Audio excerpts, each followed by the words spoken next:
বাংলা থিয়েটারের মঞ্চে যখন আলো জ্বলে উঠত আর একজন মানুষ সংলাপ বলতে শুরু করতেন, দর্শক যেন শ্বাস নিতে ভুলে যেত।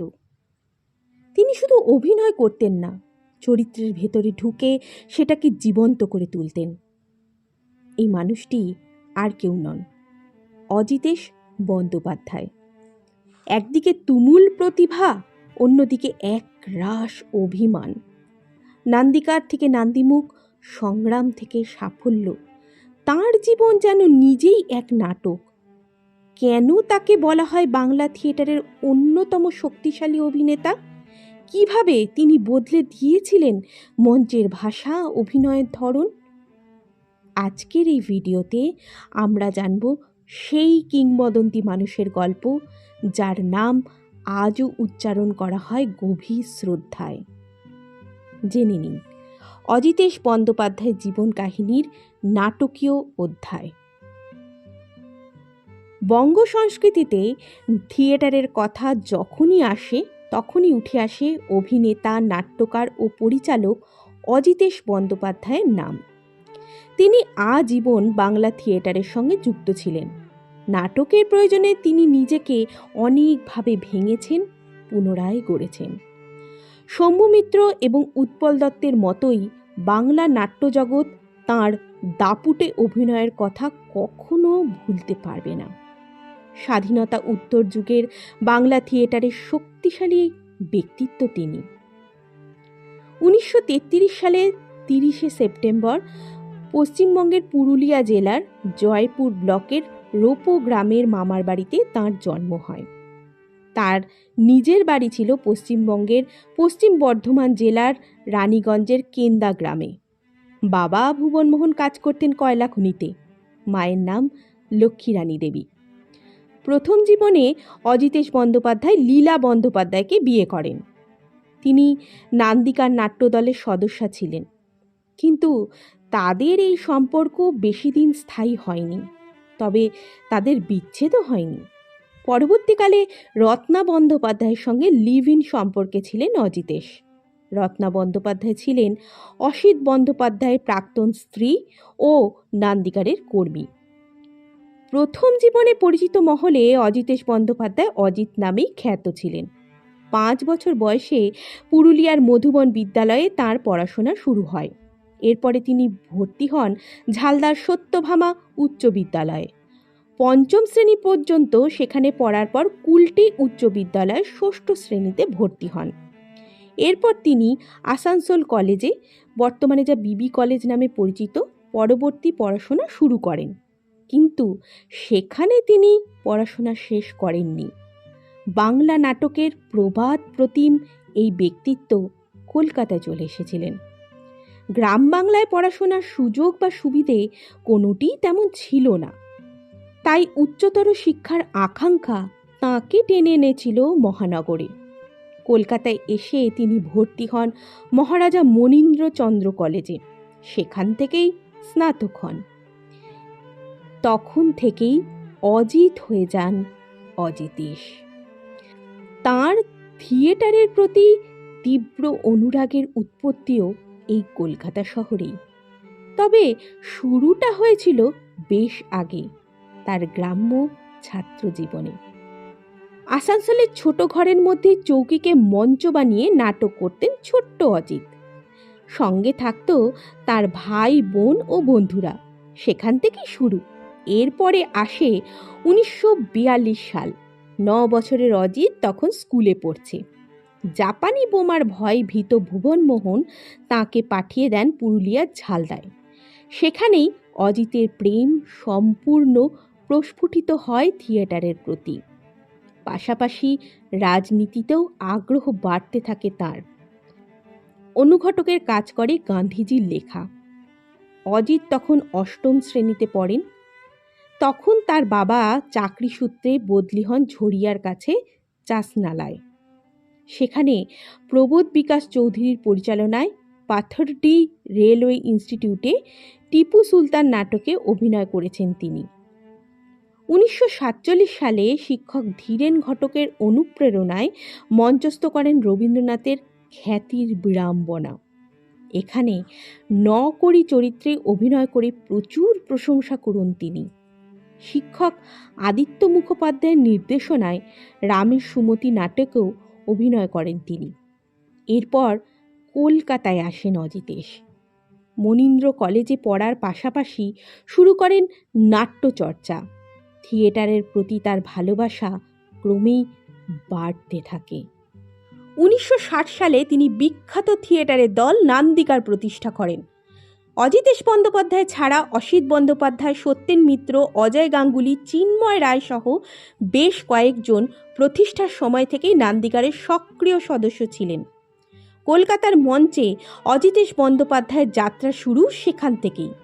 তারপর থিয়েটার হয়ে যায় তাঁর ধ্যান জ্ঞান। যদিও এর মাঝে নিজের কলেজ এবং সাউথ পয়েন্ট স্কুলে কয়েক বছর শিক্ষকতা করেছিলেন তিনি। নান্দিকারে রুদ্রপ্রসাদ সেনগুপ্ত, অসিত বন্দ্যোপাধ্যায় এবং কেয়া চক্রবর্তীর মতো অভিনেতারা ছিলেন তাঁর বন্ধু, সহকর্মী। একসঙ্গে তারা অনেক নাটক মঞ্চস্থ ও পরিবেশন করেন। গান্ধীজির লেখা থেকে রাজনীতিতে আগ্রহী হলেও পরবর্তীকালে তার মতের পরিবর্তন ঘটে। অজিতেশ বন্দ্যোপাধ্যায় মনে প্রাণে হয়ে ওঠেন একজন কমিউনিস্ট। তাঁর নাটকগুলির মধ্যেও এই মনোভাব কখনো কখনো ফুটে উঠত।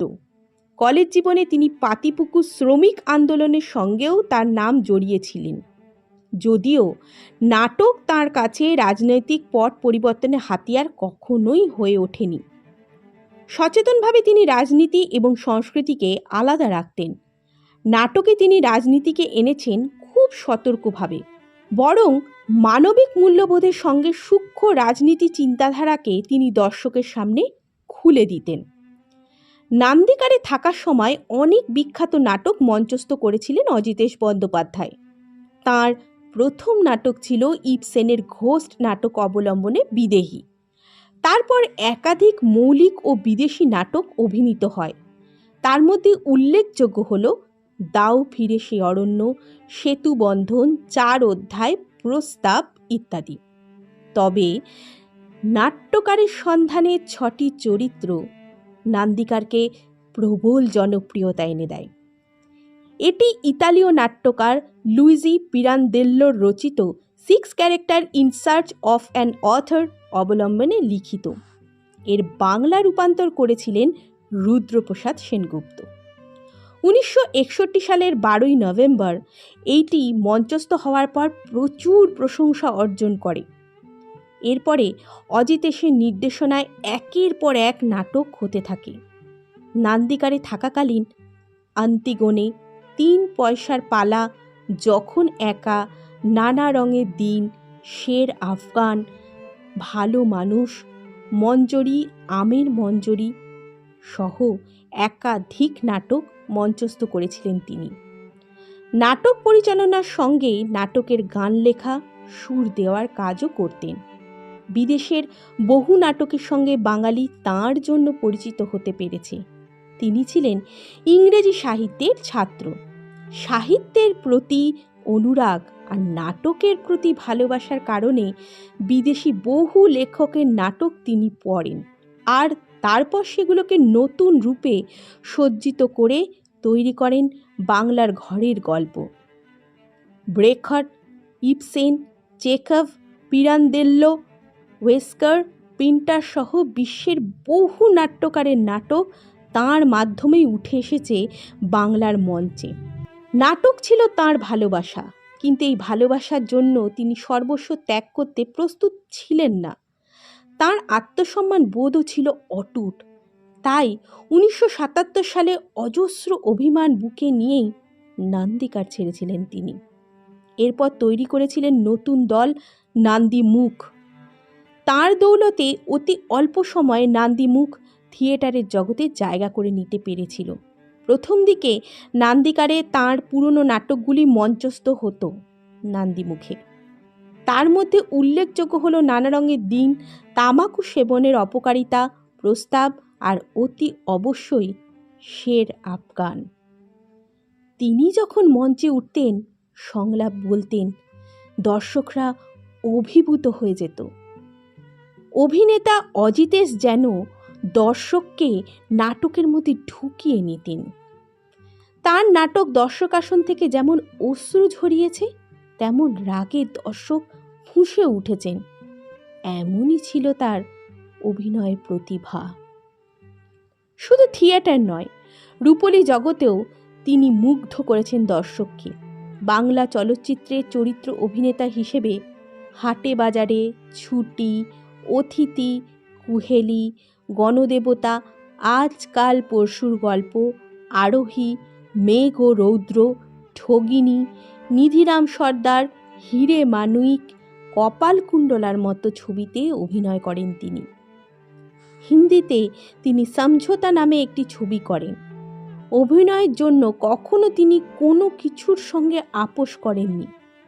তপন সিনহা পরিচালিত হাটে বাজারে ছবিতে প্রতিপক্ষের ভূমিকায় যখন অভিনয় করার প্রস্তাব তাঁর কাছে আসে, তখন তিনি শিক্ষকতার পেশা ছেড়ে দিয়েছিলেন।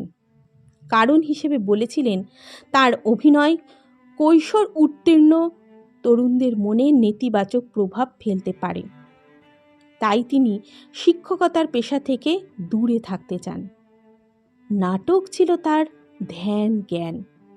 মঞ্চের পাশাপাশি তিনি রেডিও নাটক এবং যাত্রার সঙ্গেও সক্রিয়ভাবে জড়িত ছিলেন। থিয়েটারের মতো যাত্রাতেও তার অভিনয় দর্শককে মুগ্ধ করত। 1976 সালে 42 বছর বয়সে তিনি সঙ্গীত নাটক একাডেমি পুরস্কারে সম্মানিত হন। সমগ্র দেশে এই মর্যাদাপূর্ণ পুরস্কারের সর্বকনিষ্ঠ প্রাপকদের মধ্যে একজন অজিতেশ বন্দ্যোপাধ্যায়। 1970-এর দশকের গোড়ার দিকে সৌম্য মিত্র তাঁকে বর্তমান সময়ের বাংলা থিয়েটারের সবচেয়ে শক্তিশালী অভিনেতা হিসেবে বর্ণনা করেছিলেন। 1983 সালের 13ই অক্টোবর মাত্র 50 বছর বয়সে অজিতেশ বন্দ্যোপাধ্যায়ের মৃত্যু হয়। বাংলা থিয়েটার হারায় তার এক উজ্জ্বল নক্ষত্রকে। তাঁর মতো অভিনেতার মৃত্যু বাংলা নাটকের জগতে এক শূন্যতা তৈরি করেছিল যা আজও মোছেনি। বাংলা থিয়েটারের জগতে তাই আজও অজিতেশ বন্দ্যোপাধ্যায় একটি স্মরণীয় নাম। ভিডিওটি ভালো লাগলে লাইক এবং শেয়ার করবেন। কেন করবেন? কারণ সব বাংলায় গত প্রায় 10 বছর ধরে বাংলা ভাষায় সঠিক ও নিরপেক্ষ তথ্যভাণ্ডার গড়ে তুলতে আপ্রাণ চেষ্টা করছে। সস্তায় জনপ্রিয় হওয়ার মতো ভিডিও সব বাংলায় বানায় না। অনেক পড়াশোনা করে বাঙালির জন্য বানায় এই সমস্ত ভিডিও। আগামী প্রজন্মের জন্য বাংলা ভাষাকে বাঁচিয়ে রাখার জন্য এই ধরনের কাজে আপনার একটি লাইক ও শেয়ার মূল্যবান। কারণ এভাবেই আমরা প্রমাণ করতে পারি সস্তার জনপ্রিয়তা নয়, বাঙালি সুস্থ সংস্কৃতির পাশে চিরকাল ছিল, আছে, থাকবে।